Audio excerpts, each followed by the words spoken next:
pessoal, sejam muito bem-vindos a mais um episódio do Café com a Ju, diretamente da Expert. Os próximos episódios vão ser gravados diretamente daqui do stand da WU. E o meu primeiro convidado dessa série de entrevistas aqui na Expert XP é o Henrique Stuart, ele que é fundador da Stocus Wealth Management, que é uma consultoria de investimentos independente. Ele também é formado em administração, especialista em investimentos, tem um canal no YouTube com mais de 180 mil inscritos. Seja muito bem-vindo. Muito obrigado, é um prazer estar aqui, bater esse papo com você. Sempre uma honra conversar com profissionais do mercado financeiro, é sempre muito legal. Obrigado. Show, valeu. Para a gente começar então, eu queria te perguntar o que te levou a escolher o mercado financeiro como carreira? Sempre foi um sonho, assim, trabalhar com investimentos ou foi acontecendo? Na verdade, não. Quando eu fiz faculdade para engenharia civil inicialmente, que não tem nada a ver com o mercado financeiro, mas acabei não entrando no curso. Eu vi a grade lá, eu vi as matérias, falei, poxa, não vou gostar disso aqui. Eu fiz a prova mais por gostar de matemática, física e era aquilo. Aí eu acabei indo para a faculdade que eu brinco que é quem não sabe o que é da vida, que é administração. Eu também fiz. Então eu entrei lá. Eu entendo. É mais ou menos isso.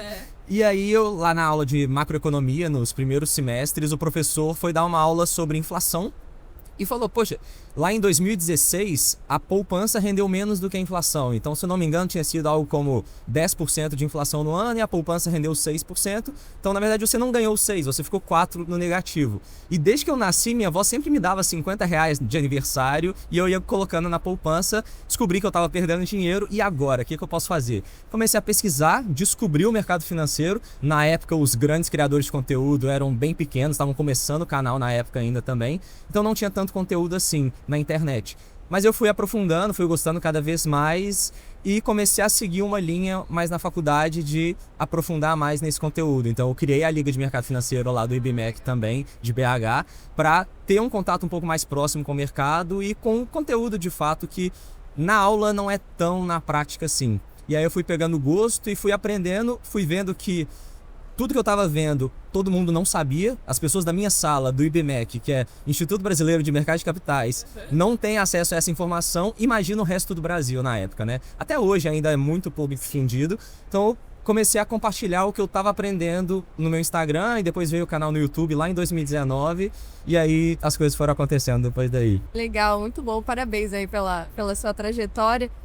E como é que surgiu a ideia de empreender aí com a Stocus? O que te motivou e quais foram os desafios disso? Boa.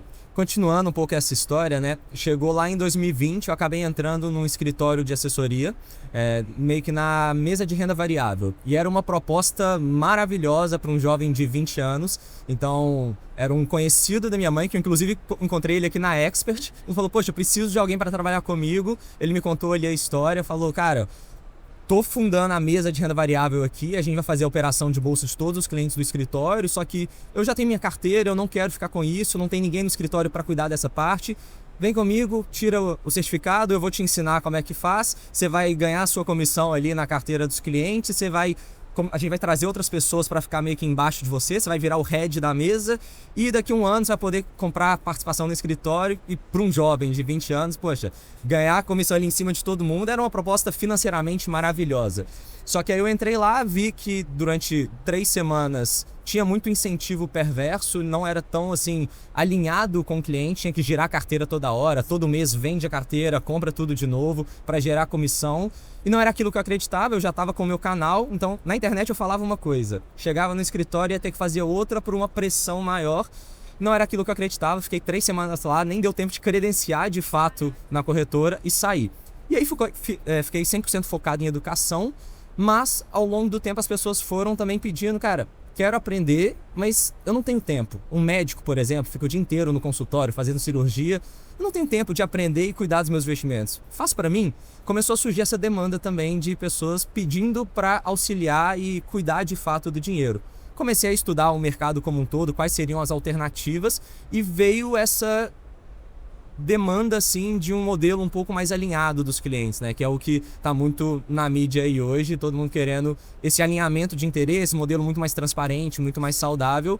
E foi quando a gente pensou, poxa, tá na hora de dar esse passo além, de não focar apenas em educação, vamos também cuidar da carteira dos clientes. Aí eu já tinha o certificado de especialista em investimentos da Ambima, né, o CEA, tirei o CGA, que é o gestão de recursos, e as coisas foram acontecendo. A gente abriu a Stocus tem pouco mais de um ano, e nesse um ano a gente já está quase batendo 150 milhões aqui de carteira, então foi um crescimento bem legal, bem melhor do que eu estava esperando no primeiro momento, mas foi mais ou menos aí, as coisas foram acontecendo naturalmente. Legal, parabéns, nossa, muito, muito legal mesmo.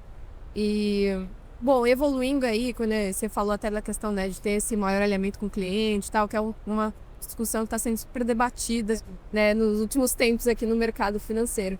O que você diria que outras consultorias negligenciam para os clientes pensando na construção de um legado financeiro sustentável?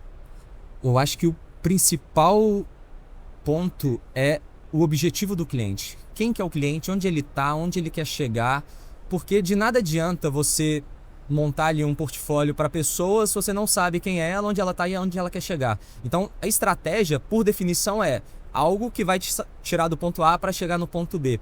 Então, com essa onda aí de comissionamento, esse conflito de interesses, normalmente as pessoas não focam no que o cliente precisa para chegar no objetivo dele, sim no que vai gerar mais comissão. Então, quando a gente começa a preocupar com o cliente, montar uma carteira muito mais alinhada, é o que começa a fazer mais sentido para o cliente também, né? Então, acho que esse é o ponto que vai ser a virada de chave daqui para frente, esse alinhamento de interesses, ter essa transparência de como que o profissional é remunerado. Então, acho que esse é o principal ponto aí que muita gente negligencia, que a gente está vendo, inclusive, essa transição dos modelos para um modelo muito mais alinhado. Legal, com certeza.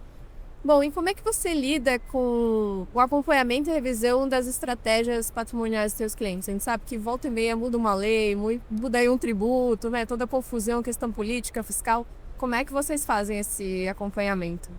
Eu acho que o principal, assim, igual eu comentei, é ter uma noção muito clara do cenário econômico, mas também do objetivo do cliente, como que uma coisa vai se relacionar com a outra, porque todo investimento, eu brinco, tem aqueles 3 pilares, né? Rentabilidade, risco e liquidez, e a gente tem que fazer um match, é como se fosse um Tinder ali, fazer o match dos pilares com os objetivos do cliente. Então, de nada adianta o cliente ter um objetivo de comprar um imóvel daqui a 3 anos e eu comprar um título que vai vencer daqui a 30 anos para ele. Eu recebo muito caso de senhoras de 65 anos, 70 anos, com um produto travado até os 90 anos dela. Então, ou ela vende agora com 30% de deságio, ou ela espera chegar aos 90, torcendo para chegar bem para usufruir desse dinheiro. Então, essa falta de comunicação entre os objetivos e o alinhamento é o principal ponto.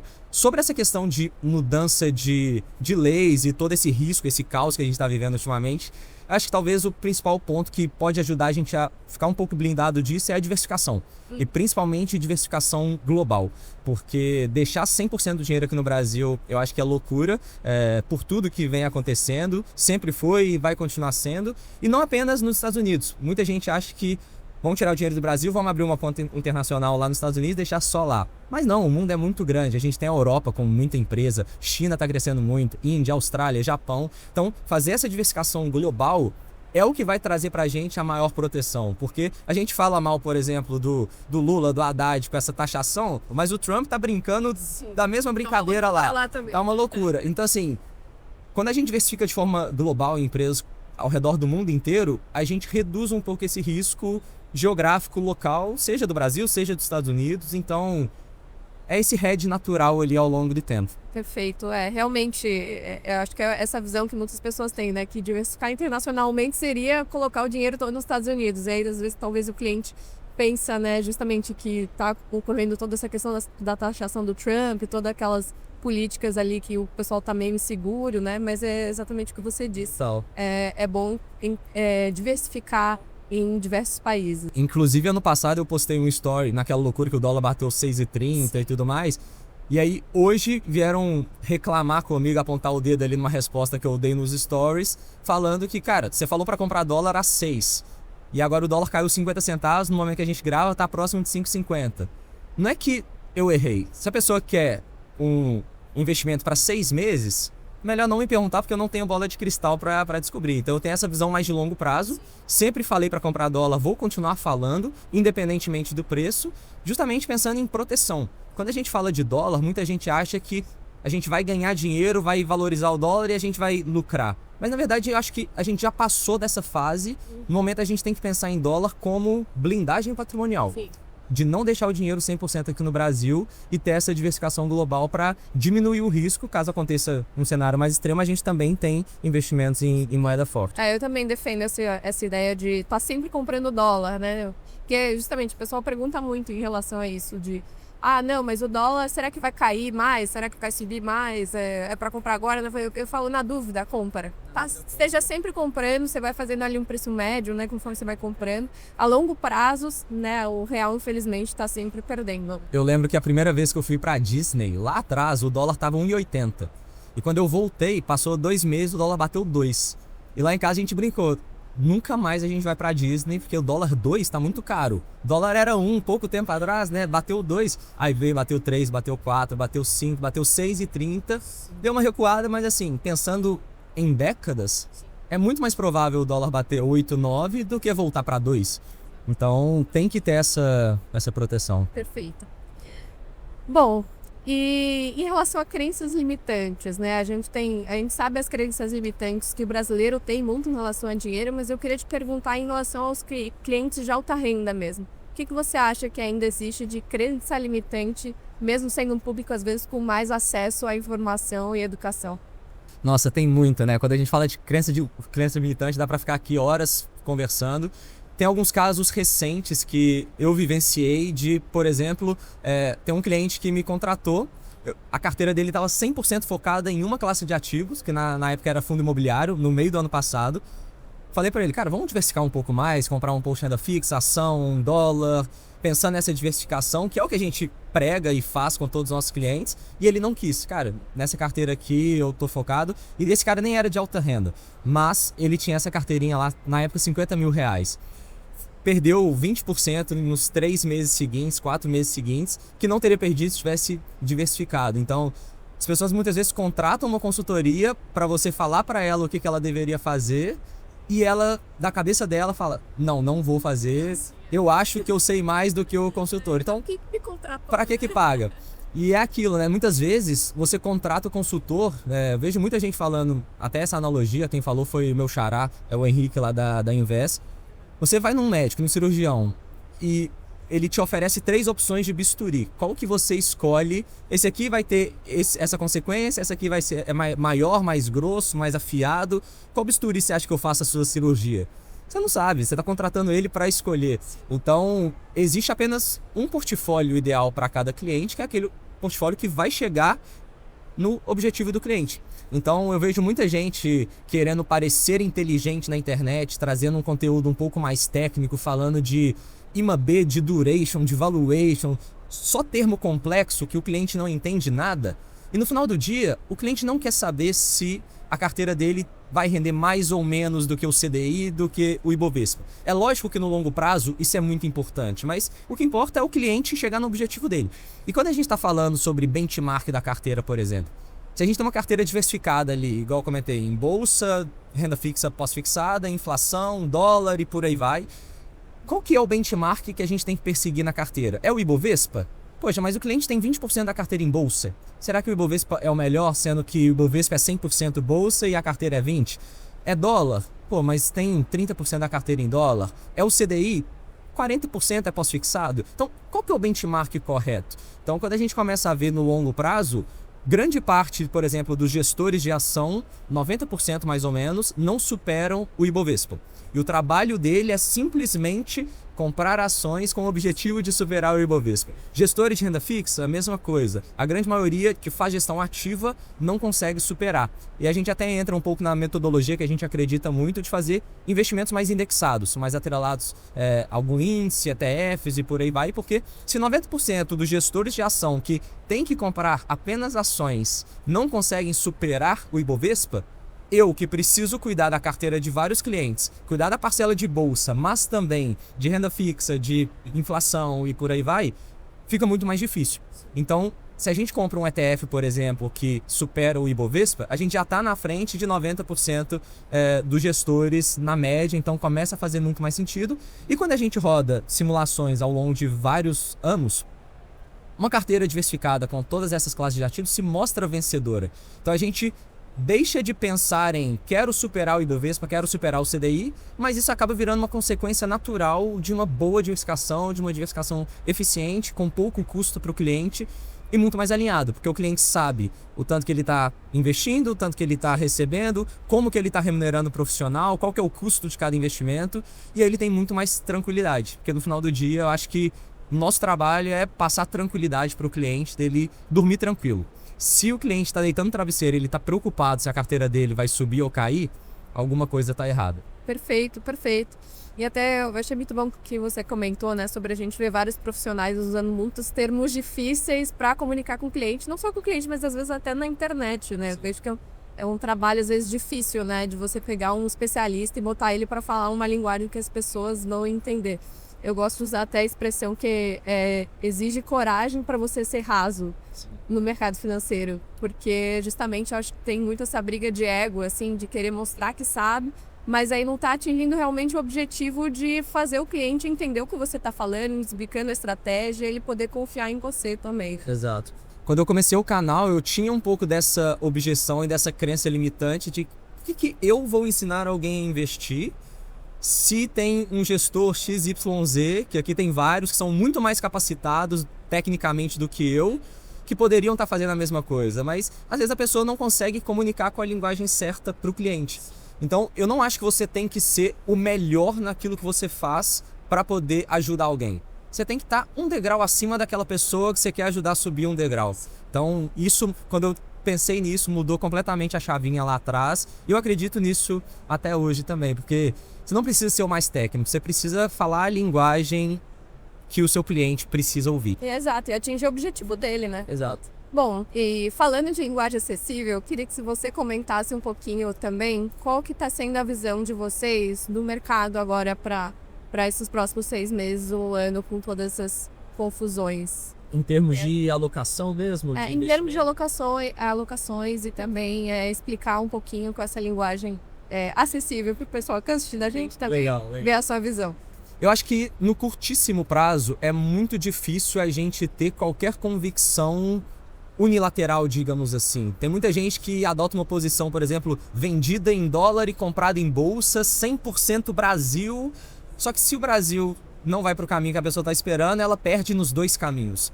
Então eu tento não ter nenhuma convicção 100% clara de para onde a gente está indo e penso, voltando àquele assunto, da diversificação global, porque essa diversificação é o que vai proteger a gente e garantir a longevidade. Eu não preciso ter a melhor carteira nesse ano de 2025, não preciso ter a melhor carteira no ano de 2026, eu preciso ser consistente durante décadas.